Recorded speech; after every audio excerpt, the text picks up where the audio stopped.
Capítulo 2.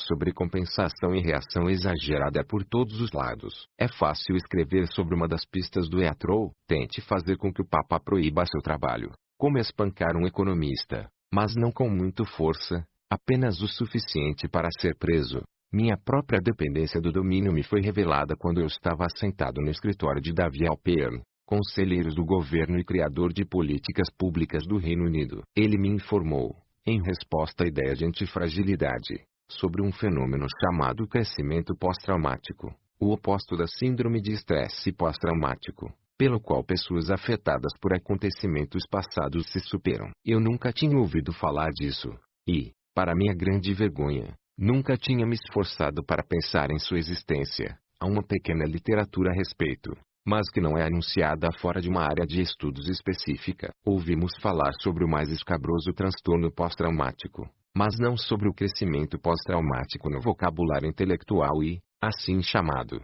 aprendido. Mas a cultura popular tem uma consciência de seu equivalente, revelada na expressão, e isso forma o caráter. Assim como os antigos clássicos do Mediterrâneo, além de nossas avós, os intelectuais tendem a se concentrar nas respostas negativas de aleatoriedade, fragilidade, e não nas positivas, a antifragilidade. Isso não acontece apenas na psicologia, prevalece em todos os domínios. Como você consegue inovar? Primeiro, tente ficar em apuros. Quero dizer, em problemas sérios, mas não terminais. Eu acredito, isso vai além da especulação, é mais uma convicção, que inovação e a sofisticação brotam de situações iniciais de necessidade, sob formas que vão muito além da satisfação de tal necessidade, dos efeitos colaterais indesejados de, digamos, uma invenção inicial ou de uma tentativa de invenção. É óbvio que existem pensamentos clássicos sobre o assunto, como um ditado latino que afirma que a sofisticação nasce da fome, artificia quid fames. A ideia permeia a literatura clássica. Em Ovídio, a dificuldade é o que desperta o gênio, ingenium mala sepi movente, o que pode ser traduzido para o inglês do Brooklyn como, quando a vida lhe dá um limão. O excesso de energia liberada em uma reação exagerada às contrariedades é o que promove a inovação. Essa mensagem dos antigos é muito mais profunda do que parece. Contradiz métodos modernos e ideias de inovação e progresso em vários níveis, já que tendemos a pensar que a inovação provém de financiamentos burocráticos, por meio de planejamento ou colocando as pessoas em uma aula da Harvard Business School, dada por um professor altamente condecorado em inovação e empreendedorismo, que nunca inovou em nada, ou contratando um consultor que também nunca inovou em nada. Isso é uma falácia. Pense, por enquanto, na contribuição desproporcional dos técnicos e empresários iletrados para vários saltos tecnológicos, da Revolução Industrial ao surgimento de Vale do Silício, e entenderá o que quero dizer. No entanto, apesar da visibilidade das contraprovas, e da sabedoria que você pode adquirir gratuitamente com os antigos, ou das avós, os modernos tentam, hoje, criar invenções a partir de situações de conforto, de segurança e de previsibilidade, em vez de aceitar a noção de que a necessidade é realmente a mãe da invenção. Muitos, como o grande estadista romano Catão, o censor, consideraram o conforto, quase todas as formas de conforto, um caminho para o desperdício. Ele não gostava quando conseguia as coisas com muita facilidade, pois se preocupava com o enfraquecimento da vontade. E o abrandamento que ele temia não era apenas no nível pessoal. Toda uma sociedade pode adoecer. Considere que, enquanto escrevo estas linhas, estamos vivendo uma crise. O mundo está mais rico do que nunca, e nunca esteve mais endividado, vivendo de dinheiro emprestado. Os registros mostram que, para a sociedade, quanto mais ricos nos tornamos, mais difícil fica viver dentro de nossas possibilidades, e mais difícil lidarmos com a abundância do que com a escassez. Cato teria sorrido ao ouvir falar sobre o efeito observado recentemente na aeronáutica, de que a automação dos aviões está desestimulando o sentimento de desafio dos pilotos, fazendo com que voar seja muito confortável para eles. Perigosamente confortável. O desinteresse na atenção e nas habilidades devido ao baixíssimo nível de desafio dos pilotos está, de fato, causando mortes por acidentes aéreos. Parte do problema é uma regulação da Federal Aviation Administration, FAA, que obrigou a indústria a aumentar sua dependência do voo automatizado. Mas, felizmente, a mesma FAA descobriu o problema, muitas vezes, Os pilotos abdicam de muita responsabilidade em prol dos sistemas automatizados. Como ganhar uma corrida de cavalos? Disse que os melhores cavalos perdem quando competem com os mais lentos, e vencem contra os melhores rivais. Subcompensações pela ausência de um agente estressor. Almese reversa. A ausência de desafios degrada o melhor dos melhores. No poema de Baudelaire, as asas gigantes do albatroz o impedem de andar. Muitos se saem melhor em cálculo 3 do que em cálculo 1. Esse mecanismo de sobrecompensação se esconde nos lugares mais improváveis. Se você ficar cansado após um voo intercontinental,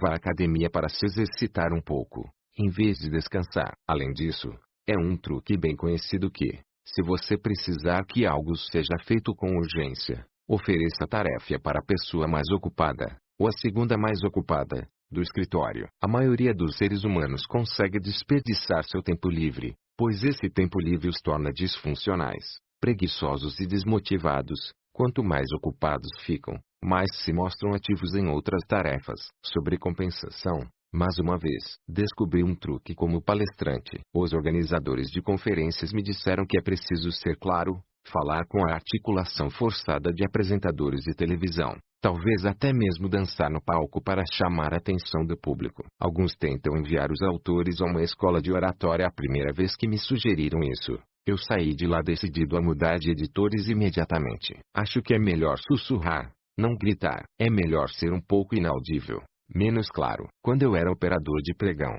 um daqueles malucos em uma arena lotada gritando e gritando em um leilão contínuo, aprendi que o ruído produzido pela pessoa inverso à ordem hierárquica, assim como ocorre com os chefes da máfia. A maioria dos melhores operadores era formada pelos menos audíveis. É preciso ter autocontrole suficiente para fazer com que o público se esforce verdadeiramente para ouvi-lo, levando-o a entrar na rotação intelectual. Esse paradoxo da atenção tem sido pouco investigado. Há evidências empíricas do efeito de disfluência. O esforço mental nos coloca em uma velocidade superior, ativando de forma mais vigorosa e mais analítica as engrenagens do cérebro. O guru da administração Peter Drucker e o psicanalista Jacques Lacan, duas pessoas que hipnotizaram multidões em suas áreas de conhecimento, eram a antítese do orador polido e requintado ou do apresentador de TV treinado em consoantes. O mesmo mecanismo de sobrecompensação ou um similar faz com que nos concentremos melhor na presença de uma pequena quantidade de ruído aleatório ao fundo, como se o ato de combater esse ruído nos ajudasse a aprimorar nosso foco mental. Lembre-se da notável habilidade que os seres humanos têm de filtrar o ruído durante o happy hour e distinguir os sinais dentre tantas outras conversas em volume alto. Assim, somos feitos não apenas para sobrecompensar, mas, às vezes, também precisamos do barulho. Como muitos escritores, gosto de me sentar em cafés, trabalhando, como se diz, contra a resistência. Pense em nossa predileção, na hora de dormir, pelo farfalhar das folhas das árvores ou pelo som do oceano. Há, até mesmo, mecanismos elétricos que produzem ruídos brancos, que nos ajudam a dormir melhor. Entretanto, essas pequenas distrações, tais como as respostas herméticas, agem até certo ponto. Eu ainda não tentei, mas estou certo de que seria difícil escrever um ensaio sobre a pista do aeroporto de Heathrow. Respostas antifrágeis como redundância. Algo me chamou a atenção quando ouvi a expressão pós-traumático durante aquela visita a Londres. Naquele momento, percebi que as respostas herméticas antifrágeis eram apenas uma forma de redundância. E todas as ideias da mãe natureza convergiram em minha mente. É tudo uma questão de redundância. A natureza gosta de se reafirmar. Camadas de redundância são o cerne do gerenciamento de risco nos sistemas naturais. Nós, humanos, temos 2 rins. Isso pode, até mesmo, incluir os contadores, partes extras em separado e capacidade extra para muitas coisas. Digamos, pulmões, sistema neural, aparelho arterial. Enquanto os projetos humanos tendem a ser econômicos e inversamente redundantes, por assim dizer, temos um histórico de dívidas, o que é o oposto da redundância. 50 mil de dinheiro extra no banco, ou melhor, sob colchão, é uma redundância. Dever ao banco uma quantia equivalente, ou seja, a dívida, é o oposto da redundância. A redundância é ambígua porque parece um desperdício, se nada de anormal acontecer. Só que, normalmente, algo incomum acontece. Além disso, a redundância não é necessariamente fraca. Ela pode ser extremamente agressiva. Por exemplo, Se você tiver um estoque extra de, digamos, fertilizantes no armazém, apenas para se sentir seguro, e passar a ver uma falta do produto no mercado por conta de problemas da China, é possível vender seu excesso de estoque a um preço elevado. Ou se você tiver reservas extras de petróleo, poderá vendê-lo com um grande lucro em uma situação de aperto financeiro. Agora, ao que parece, a mesma lógica, exatamente a mesma, se aplica à sobrecompensação. É apenas uma forma de redundância. Uma cabeça adicional para a hidra não é nem um pouco diferente de um rim extra, ou seja, algo aparentemente redundante, no caso dos seres humanos, e não é diferente da capacidade adicional para resistir um agente estressor extra. Se você ingerir, digamos, 15 miligramas de uma substância venenosa, seu corpo pode preparar-se para 20 gramas ou mais, e, como efeito colateral, ficará mais forte ao fim de tudo. Esses 5 miligramas a mais de veneno que você pode suportar não são diferentes dos estoques adicionais de bens vitais ou necessários, como o dinheiro extra no banco ou mais comida no porão. E, para retornar às forças motrizes da inovação, as quantidades adicionais de motivação e de força de vontade, por assim dizer, decorrentes de contratempos também podem ser vistas como capacidade extra, algo não muito diferente de caixas extras de mantimentos. Um sistema que sobrecompensa está, necessariamente, no modo de superação, criando capacitação e força extras na expectativa de um resultado pior e em resposta a informações sobre a possibilidade de um perigo. É claro que essa capacidade ou força extra podem revelar-se úteis por si sós, de forma oportuna. Vimos que a redundância é oportuna, de modo que essa força adicional pode ser utilizada para algum benefício, mesmo na ausência de perigo. Diga ao próximo analista ou ao professor da escola de negócios que você encontrar pela frente que essa redundância não é defensiva, é mais parecida com um investimento do que com um seguro. E diga-lhes que, muitas vezes, o que chamaram de ineficiente é bastante eficiente. Na verdade, nossos corpos descobrem probabilidades de uma maneira muito sofisticada e avaliam os riscos com muito mais exatidão do que nossos intelectos. Para dar um exemplo, os profissionais de gerenciamento de riscos procuram informações no passado sobre o chamado pior cenário e as utilizam para estimar os riscos futuros. Esse método é chamado de teste de estresse. Eles consideram a pior recessão histórica, a pior guerra, o pior movimento das taxas de juros ou o pior ponto de desemprego como estimativa exata para um pior resultado futuro. No entanto, nunca percebem uma inconsistência. O acontecimento do chamado pior cenário, quando ocorreu, superou o pior cenário anterior. Denominei essa deficiência mental de problema de Lucrécio, em homenagem ao filósofo e poeta latino que escreveu que o tolo acredita que a montanha mais alta do mundo será igual à mais alta já observada por ele. Consideramos o maior objeto de qualquer tipo que vimos em nossa vida ou sobre o qual ouvimos falar como o maior item capaz de existir. E temos feito isso há milênios. No Egito faraônico, primeiro Estado-nação completo de cima para baixo gerido por burocratas, escribas registravam a marca d'água mais alta do Nilo e a utilizavam como estimativa para um pior cenário no futuro. O mesmo pode ser observado no reator nuclear de Fukushima, que sofreu uma falha catastrófica em 2011, quando um tsunami eclodiu. Ele havia sido construído para suportar o pior terremoto histórico já registrado, e os construtores não imaginavam algo muito pior do que isso, sem considerarem que o pior acontecimento do passado havia sido, então, uma surpresa, pois não tinha precedentes. Da mesma forma, o ex-presidente do Federal Reserve, o doutor fragilista Alan Greenspan, em seu pedido de desculpas ao Congresso americano, ofereceu o clássico "isso nunca aconteceu antes". Bem, a natureza, ao contrário do fragilista Greenspan, se prepara para o que ainda não aconteceu, assumindo que um mal pior é possível. Desce os seres humanos lutaram a última guerra, a natureza lutará a próxima. Seu corpo é mais imaginativo sobre o futuro do que você. Pensem como as pessoas treinam no levantamento de peso. O corpo se supera em resposta a exposições e se prepara além do necessário, até o ponto do limite biológico. É claro, é assim que os corpos ficam mais fortes. No rescaldo da crise, recebi todo tipo de ameaças, e o Wall Street Journal sugeriu que eu me abastecesse de guarda-costas. Tentei convencer-me a não me preocupar, a ficar calmo, e dizer a mim mesmo que aquelas ameaças vinham de banqueiros descontentes. De qualquer forma, primeiro as pessoas são mortas, depois é que se lê sobre isso nos jornais, e não na ordem inversa. Mas eu não conseguia processar completamente esse argumento, e, Quando estava em Nova York ou em Londres, não conseguia relaxar, mesmo tomando chá de camomila. Comecei a ficar paranoico em locais públicos, observando atentamente as pessoas para me certificar de que não estava sendo seguido. Comecei a levar a sério a sugestão dos guarda-costas, e achei mais interessante, e consideravelmente mais econômico, me tornar ou melhor, me parecer com Conheci Lenny Kaki,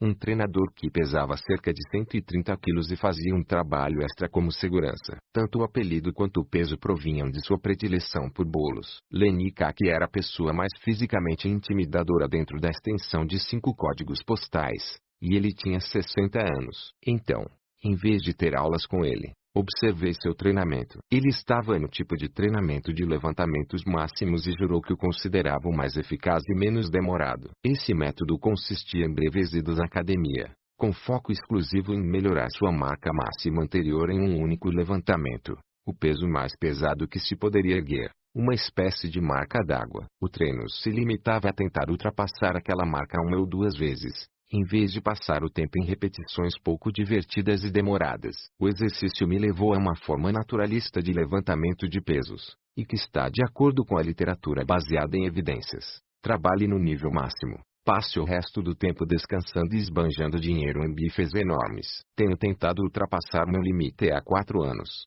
É incrível perceber como algo em minha biologia antecipa um nível mais elevado do que o máximo anterior, até que atinja seu limite. Quando executo um exercício de levantamento terra, e é como se estivesse levantando uma pedra até o nível da cintura, com uma barra de 150 quilos, e, em seguida, descanso, posso esperar construir certa quantidade de força adicional, pois meu corpo prevê que, da próxima vez, posso precisar levantar 152 quilos. Os benefícios, além do desaparecimento de minha paranoia e de minha calma recém-descoberta em lugares públicos, incluem pequenas conveniências inesperadas. Quando sou assediado por motoristas de limusines no desembarque do aeroporto Kennedy, insistentemente me oferecendo uma corrida, e calmamente lhes digo para irem CF, eles vão embora imediatamente. Mas há sérios inconvenientes. Alguns dos leitores com quem me encontro em conferências têm dificuldade de lidar com um intelectual parecido com um guarda-costas.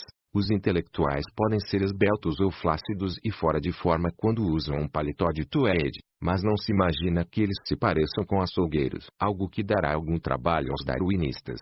Uma observação que me foi feita pelo analista de risco, meu adversário intelectual favorito, e amigo pessoal, Aaron Brown. O termo treinamento em si pode ser muito impreciso e até mesmo ambíguo, razão pela qual a noção de antifragilidade como algo que excede o mero treinamento pode elucidar a confusão. O que significa treinamento? Estar exatamente sintonizado com determinada história de um ambiente específico ou extrapolar para um ambiente com agentes estressores de maior intensidade. Muitos parecem apontar para o primeiro tipo de adaptação, deixando passar despercebida a noção de antifragilidade. Porém, se fôssemos escrever matematicamente um modelo padrão de seleção, seria possível obter uma sobrecompensação, em vez de mero treinamento.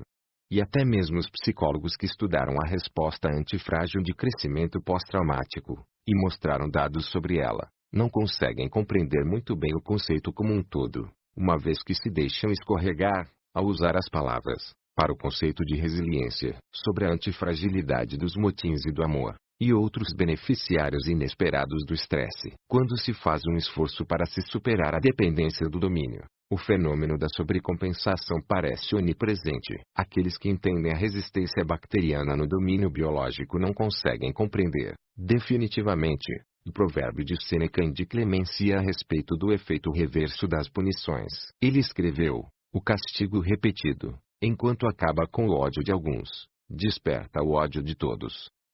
Assim como as árvores que foram podadas fazem brotar novamente incontáveis galhos. As revoluções se alimentam da repressão, fazendo brotar cabeças cada vez mais rapidamente, ao passo que alguém, literalmente, corta algumas delas, matando os manifestantes. Há uma canção revolucionária irlandesa que sintetiza o efeito: quanto mais alto você construir suas barricadas, mais fortes nos tornaremos. As multidões, em algum momento, se transformam, cegas pela raiva e por um sentimento de indignação, alimentadas pelo heroísmo de alguns dispostos a sacrificar sua vida pela causa, embora não vejam isso como sacrifício, e sedentas para ter o privilégio de se tornarem mártires. Os movimentos políticos e as rebeliões podem ser altamente antifrágeis, e o jogo dos imbecis é tentar reprimi-los usando a força bruta em vez de manipulá-los, render-se onde encontrar artifícios mais astutos, como Heracles fez com a Hidra. Se a antifragilidade é o que desperta e reage exageradamente e se sobrecompensa diante de agentes estressores e de danos,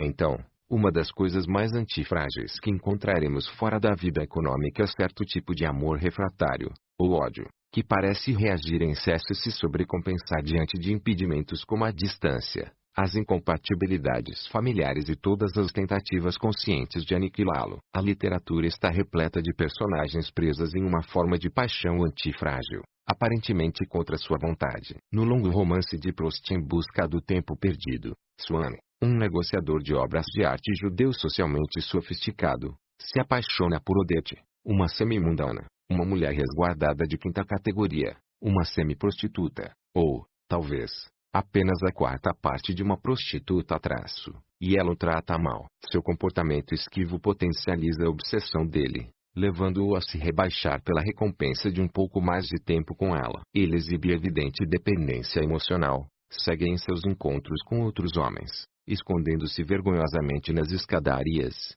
o que, naturalmente, faz com que ela o trate de modo ainda mais esquivo. Supostamente, a história era uma ficcionalização do próprio envolvimento de Proust com seu motorista, um homem. Ou considere o romance semi-autobiográfico Um Amor, de Dino Buzzati, a história de um homem milanês de meia-idade que cai de amores, acidentalmente, é claro, por uma dançarina do Scala que faz bico como prostituta. Ela, evidentemente, o maltrata, o explora, se aproveita dele, o esfoleia. Quanto mais a moça o maltrata, mais ele se expõe ao abuso, a fim de satisfazer a sede antifrágil de alguns momentos com ela. Mas há uma espécie de final feliz aqui. Com base em sua biografia, o próprio Buzzati acabou se casando, aos 60 anos, com Almerina, de 25 anos, uma ex-dançarina, aparentemente a personagem da história. Quando ele faleceu, pouco tempo depois disso, ela se tornou uma boa cuidadora de seu legado literário. Mesmo quando autores como Lucrécio,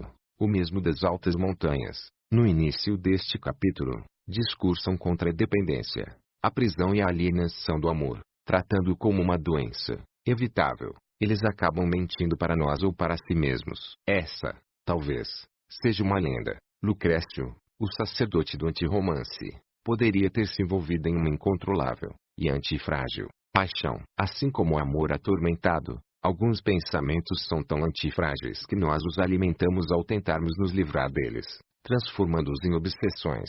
Os psicólogos demonstraram a ironia do processo de controle do pensamento. Quanto mais energia se coloca em tentar controlar suas ideias e o que se pensa sobre elas, mais suas ideias acabam controlando você. Por favor, proíba meu livro, A Antifragilidade das Informações. A informação é antifrágil. Ela se alimenta mais das tentativas de prejudicá-la do que dos esforços para promovê-la. Muitos destroem a própria reputação apenas tentando defendê-las. Por exemplo, os astutos venezianos sabiam como divulgar informações, disfarçando-as como se fossem um segredo. Experimente fazer a seguinte experiência. Conte o segredo a alguém e qualifique-o, insistindo que se trata de um segredo, implorando a seu ouvinte para não contar a ninguém. Quanto mais você insistir no sigilo, mais o segredo se espalhará. Todos nós aprendemos desde cedo na vida que os livros e as ideias são antifrágeis e se alimentam de ataques. Recorrendo a uma expressão do imperador romano Marco Aurélio, um dos autores e realizadores estoicos,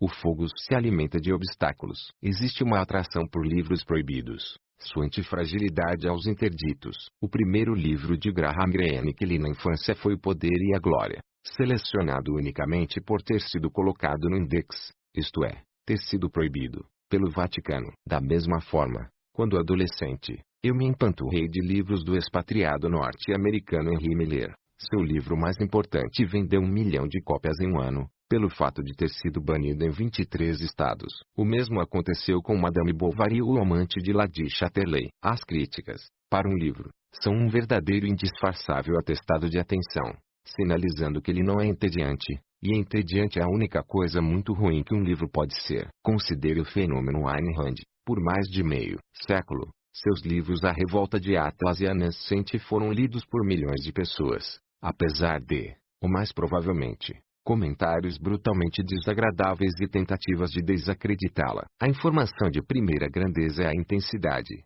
O que importa é o esforço que o crítico emprega ao tentar impedir os outros de lerem o livro, ou, de forma mais genérica na vida, é o esforço de falar mal de alguém que importa, não tanto o que é dito. Então, se você realmente quer que as pessoas leiam um livro, diga-lhes que a obra é superestimada, com um senso de indignação, e use o atributo subestimada para obter o efeito contrário. Balzac narra como atrizes pagavam a jornalistas, muitas vezes, com o próprio corpo, para escrever relatos favoráveis sobre elas. Porém, as mais astutas os fizeram escrever comentários desfavoráveis, sabendo que isso as tornaria mais interessantes. Acabo de comprar o livro de Tom Holland sobre a ascensão do Islã simplesmente porque a obra foi atacada por Glenn Wiersuk, considerado o mais proeminente estudioso vivo sobre o Levante romano. Até então, eu considerava Tom Holland apenas um divulgador, e não o teria levado a sério de outra forma. Nem tentei ler a resenha de Wiersuk. Dessa forma, aqui vai uma simples regra de ouro, a heurística, para estimar a qualidade da pesquisa. Considere o calibre do maior dos detratores, ou o calibre do menor dos detratores, a quem o autor responde por escrito. O que for menor. As críticas em si podem ser antifrágeis à repressão, quando o apontador de falhas deseja ser atacado em troca, a fim de obter alguma validação. Jean Fréron, considerado um pensador muito invejoso, com toda a mediocridade dos pensadores invejosos, conseguiu desempenhar um papel na história intelectual apenas por irritar o brilhante Voltaire, a ponto de levá-lo a escrever poemas satíricos contra o invejoso Fréron. Voltaire, ele próprio um provocador e especialista em irritar as pessoas para se beneficiar de suas reações, se esquecia de como as coisas funcionavam quando se tratava de si mesmo. Talvez seu charme era o fato de não saber preservar a própria sagacidade. Assim, as mesmas antifragilidades ocultas se aplicam aos ataques às nossas ideias e personalidades.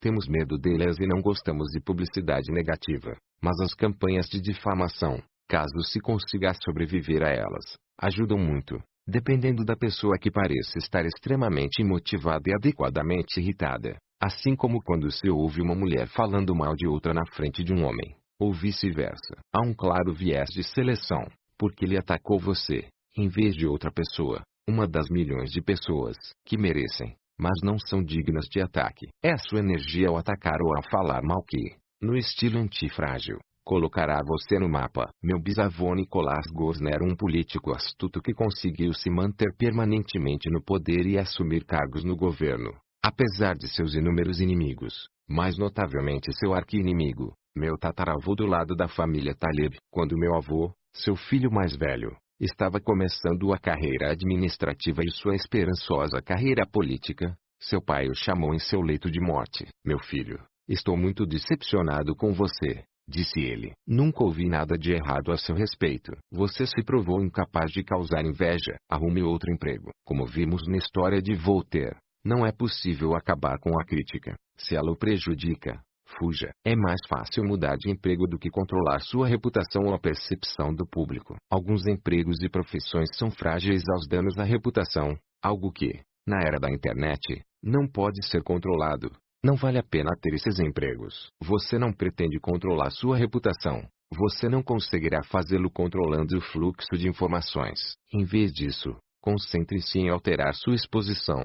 Por exemplo, colocando-se em uma posição imune aos danos à reputação. Ou, até mesmo, coloque-se em situação de se beneficiar com a antifragilidade das informações. Nesse sentido, um escritor é antifrágil. Mas veremos mais tarde que a maioria das profissões modernas geralmente não é. Eu estava em Milão tentando explicar a antifragilidade a Luca Formenton, meu editor italiano, com uma grande ajuda da linguagem corporal e de gestos. Estava lá, em parte, por causa dos vinhos de sobremesa Moscato, em parte por uma convenção em que o outro orador principal era um famoso economista fragilista. Então, lembrando-me, de repente, que eu era um escritor, apresentei a Luca o seguinte exemplo. Se eu espancasse o economista publicamente, o que aconteceria comigo, além de um julgamento público, que despertaria grande interesse pelas novas noções de fragilita e antifragilita. Bem, esse economista tinha o que se chamava de uma tête à baffe, um rosto que convida a golpeá-lo, assim como um cão o convida a mordê-lo. Luca pensou por um segundo. Não era o que ele gostaria que eu fizesse, mas, você sabe, isso não prejudicaria a venda de livros. Nada que eu possa fazer como escritor que me leve à primeira página do Corriere della Sera seria prejudicial a meu livro. Quase nenhum escândalo prejudicaria um artista ou um escritor. Agora, digamos que eu fosse um executivo de nível médio de alguma corporação listada na Bolsa de Valores de Londres, do tipo que nunca se arrisca a se vestir informalmente, sempre de terno e gravata, inclusive na praia. O que aconteceria comigo se eu atacasse o fragilista? Minha demissão e o registro de prisão me atormentariam para sempre. Eu seria uma verdadeira vítima da antifragilidade de informações.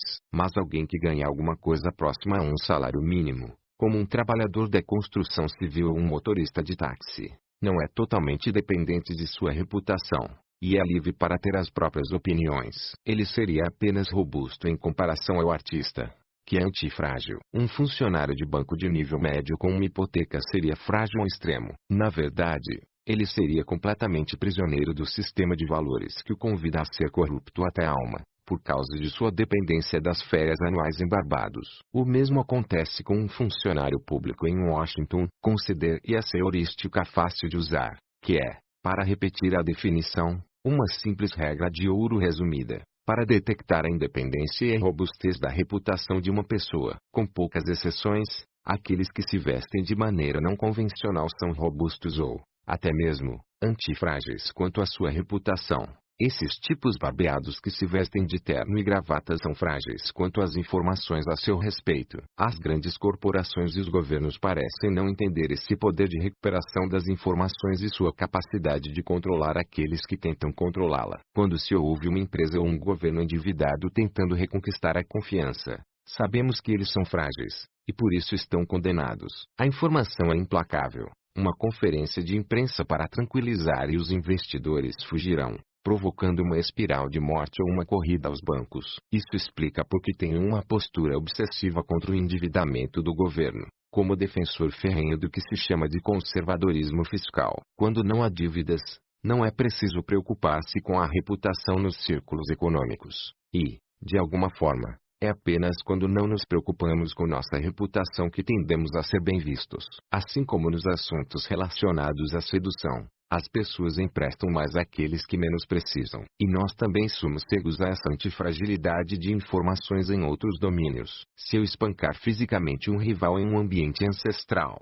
eu o machucarei, o enfraquecerei e talvez o elimine para sempre. E também farei algum exercício no processo. Se eu usar a máfia para jurá-lo de morte, ele se foi. Mas, se eu encenar uma enxurrada de ataques de informação em sites e em revistas, posso estar apenas ajudando e me prejudicando. Então, termino a sessão com um pensamento. É bastante desconcertante que aqueles de quem mais nos beneficiamos não sejam os que tentaram nos ajudar, digamos, com um conselho, mas, sim, aqueles que tentaram ativamente, apesar de falharem, nos prejudicar. Em seguida, analisaremos a principal distinção entre as coisas que apreciam o estresse e as que não apreciam.